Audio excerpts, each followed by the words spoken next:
já viu isso em inúmeros filmes, seja de terror, de ficção científica ou de ação. A gangue que se acha fodona ouve um barulho em seu cafofo e vai investigar, armada até os dentes. Percebem que há um intruso sozinho e sorriem maliciosos, com a certeza de que vão triturar o sujeito. Eles se separam e, um a um, vão desaparecendo.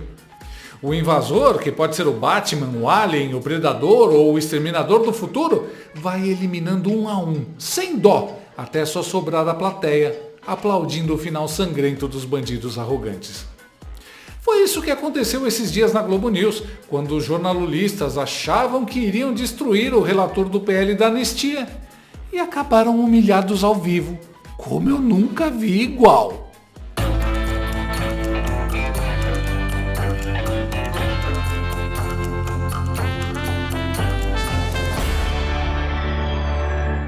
O projeto de lei que concede anistia aos condenados envolvidos nos atos de 8 de janeiro avançou nesta terça-feira na Comissão de Constituição e Justiça da Câmara dos Deputados. O deputado Rodrigo Valadares, relator do projeto, apresentou parecer favorável à anistia, mas o início da ordem do dia no plenário interrompeu a continuidade dos debates na comissão, como determina o regimento interno da Câmara, e a discussão foi adiada para esta quarta-feira. Houve choro e ranger de dentes entre os deputados de esquerda, que tentaram obstruir os trabalhos 3 vezes, mas se deram mal. A histeria dos canhotos parecia saída de uma cena de O Exorcista. O engraçado é que esse desespero também foi visto nos estúdios da Lula News, Globo News. Em entrevista com o relator da PL, os comentaristas políticos e pets do 9 Dedos, André Intrigueiro e Otário Guedes, partiram para cima do entrevistado como uma Maria do Rosário descontrolada ao ver um Bolsonaro. E o que aconteceu? Rodrigo Valadares atropelou os militantes. Decretar anistia ampla, geral e restrita a todos os envolvidos em 8 de janeiro não significaria, como disse há pouco a minha colega Sadi, abrir um precedente perigoso para outros incidentes eventualmente parecidos no futuro? Olha, André, veja, a questão de chamar de golpe de Estado é uma opinião sua, é uma opinião de parte do jornalismo, é uma opinião do ministro Alexandre de Moraes, é uma opinião. Por exemplo, o ministro da Defesa do Brasil não tem essa opinião. Nós não temos essa opinião que foi uma tentativa de golpe de Estado. Se depredar prédio público é tentativa de golpe de Estado, bora prender o MST, vamos prender a CUT, vamos prender os movimentos de esquerda radical que já depredaram isso aqui inúmeras vezes. Se isso é golpe de Estado, vamos fazer isso. Só para finalizar, no direito tem algo que nós chamamos, André, de crime impossível. Crime impossível é um crime que, por si só, pelos meios empregados, não teria como chegar ao resultado final. Mesma coisa que eu querer cometer um homicídio elegendo como arma uma pena de galinha. Mas, deputado... Por si só, aquela arma, deixa eu só finalizar, por si só, aquela arma nunca chegaria ao resultado. Foi o que aconteceu, foi uma baderna, foi um quebra-quebra, mas não haveriam meios para que o resultado final, que está sendo julgado golpe de Estado, acontecesse. Se baderna, se quebra-quebra é golpe de Estado, vamos começar a aprender no MST, vamos começar a aprender na CUT, vamos começar a aprender nesse movimento de esquerda. Agora, Alexandre de Moraes está rasgando a Constituição e fazendo a Constituição alexandrina, onde ele é vítima, ele é réu, ele é inquiritor, ele é julgador, ele é Ministério Público, e eu não estou vendo você chamar ele de golpista. Isso, na verdade, se assemelha muito mais ao golpe do que velhinhas com a Bíblia na mão. Pessoas que quebraram e depredaram, isso é fato, patrimônio público, por favor, poderem cometer um golpe de Estado. E só para finalizar, você fala em GLO. Como é que vai fazer uma GLO que o presidente já não era mais Bolsonaro, o presidente era Lula? Então, era Lula que ia decretar GLO contra ele mesmo? Eu não consigo entender isso. Se fosse para dar um golpe de Estado, teria se dado desse golpe quando Bolsonaro era presidente. Eu refresco a memória do senhor, deputado, um momento. O então ministro da Justiça, Flávio Dino, instigado a orientar o presidente da República, que se encontrava fora de Brasília, apresentou várias opções naquele momento à mão do presidente para tentar restabelecer a ordem. Uma delas foi a GLO. E o que ficou eternizado, inclusive, no documentário da nossa colega Júlia do Elib, foi a orientação, entre outras pessoas, da própria primeira-dama, Janja, de que não deveria acionar a garantia da lei e da ordem. Agora, eu queria apenas ouvir a opinião do senhor. não sendo algo premeditado, financiado, arquitetado como peça de um plano maior, que teve outros interesses que extrapolariam a balbúrdia, né? Algo que seria apenas uma confusão pontual em Brasília, me interessa ouvir a opinião do senhor. O que efetivamente aconteceu no 8 de janeiro?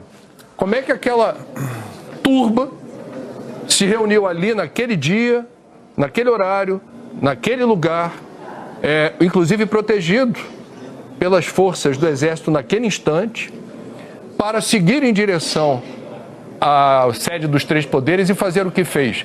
Foi apenas uma baderna? Foi um movimento, André, puramente espontâneo. Não houve liderança, não houve convocação oficial. Os deputados, eu era deputado federal eleito, eu estava fora do país, eu não fiz nenhuma convocação, nunca passei numa porta de quartel. Foi um movimento espontâneo, nascido da insatisfação das pessoas pelo resultado eleitoral. Foi uma revolta generalizada, sem nenhum tipo de coordenação, que ocorreu, que culminou naqueles fatos do dia 8. Ninguém está dizendo que não houve depredação, ninguém está dizendo que isso é louvável. Eu estou dizendo que isso não é novidade. Não foi a primeira vez que aconteceu depredação em prédios públicos. O movimento foi espontâneo, desorganizado e orgânico. O que nós queremos aqui de maneira muito clara defender é que, se isso é dar um golpe de Estado, os participantes estão de parabéns pela incompetência, porque eu nunca vi golpe de Estado, e até desmerecer, André, as pessoas que sofreram, países que sofreram verdadeiros golpes de Estado. Por exemplo, Venezuela hoje está sofrendo um golpe de Estado. Exército Supremo da Venezuela, executivo, todo nas mãos de um ditador que está cometendo um golpe de Estado contra a vontade das urnas. Isso é golpe de Estado. Você chamar uma baderna de senhoras que estavam fazendo quebra-quebra com a Bíblia no braço, chamar de golpe de Estado, é você até desmerecer as vítimas. Vou interromper o senhor, de golpes deputado, de Estado de verdade. O senhor me desculpa, só vou interromper porque o senhor está no salão. Mano do céu! A última vez que eu vi o André Trigueiro ser humilhado desse jeito na TV foi quando ele comeu larvas. Imperdível! Deputado, eu vou interromper o senhor, porque o senhor está humilhando demais a gente. Deem um Oscar para este homem. O cara arrebentou. Se eu fosse o André, pedia demissão na hora para parar de passar vergonha. O melhor é o esforço dos jornalistas fazendo cara de quem entende do assunto. O Dedé, o especialista em meio ambiente, que acha que queimadas no governo Bolsonaro eram culpa do presidente e que queimadas no governo Lula são culpa das mudanças climáticas, agora virou especialista em política. O cara mexe as mãozinhas, faz biquinho, revira os olhinhos e pergunta ao deputado se anistiar os presos políticos não seria naturalizar o golpe. Sim, Intrigueiro quer convencer os 3 telespectadores da Globo News que tiozões do churrasco e tias do Zap de 60, 70 anos de idade, desarmados, poderiam voltar à vida de crime e pegar suas perigosas bíblias e seus mortais palitos de algodão doce para mais uma vez ameaçar a democracia. Engraçado, né? O último movimento por anistia, de 1979, pediu e conseguiu anistia ampla, geral e irrestrita para guerrilheiros condenados por roubos, homicídios, sequestros, atentados à bomba, organização e execução de guerrilha urbana e rural armada, com treinamento militar de verdade, financiamento estrangeiro de verdade e armas de verdade. Aliás, uma dessas guerrilheiras que ganharam anistia, conhecida como Amélia na época, hoje é colega de trabalho do André Trigueiro e atende pelo nome de Miriam Leitão. E agora esses terroristas perdoados mandam no Brasil e não querem perdoar velhinhos que uma vez na vida fizeram uma bagunça bem menos grave do que as que o pessoal de esquerda fazia toda quarta-feira à tarde durante o governo Temer ou de segunda a sexta durante o julgamento do Lula. 2 presos, 2 medidas. Claro, os jornalistas ficaram sem argumento, mas isso não é problema, pois, como dizia o Olavo, deboche é argumento de...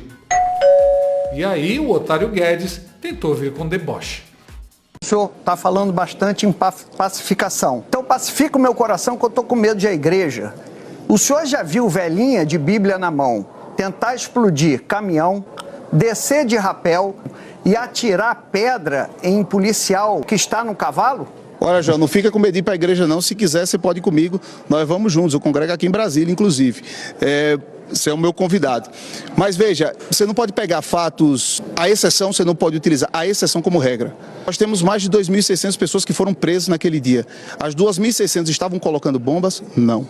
As 2.600 pessoas estavam fazendo atos extremos? Não. O que nós defendemos é que, no nosso direito, ele exige a individualização da conduta. Infelizmente, nos inquéritos, nos processos, nas condenações, não está havendo individualização da conduta. Eu vi processos que era o processo inteiro, com um nome, e na condenação veio o nome de outra pessoa. Eu vi 2 ou 3 processos, condenações idênticas. Isso é direito. Esse é o Estado democrático de direito que hoje persegue os bolsonaristas e parte e acha bom. E se amanhã perseguir a imprensa livre? Eu não desejo isso. E se amanhã perseguir a esquerda, que hoje são nossos adversários? Eu não desejo isso. Eu não desejo que a lei, a Constituição, seja um instrumento persecutório do inimigo. Eu não desejo o que aconteceu na Alemanha nazista ou na União Soviética, do direito penal do inimigo. Nós não podemos permitir isso. E vocês, como jornalistas competentes, não podem.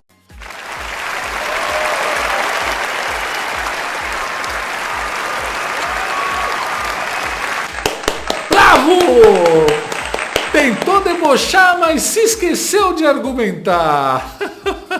Isso é para você ver como o discurso dos militantes da extrema imprensa acaba no primeiro argumento verdadeiro.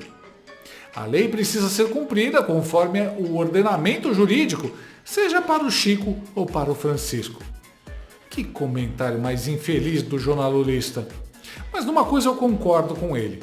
O cara tá precisando de paz no coração mesmo. Uma ida à igreja faria muito bem. Mas claro que ele nunca irá, né?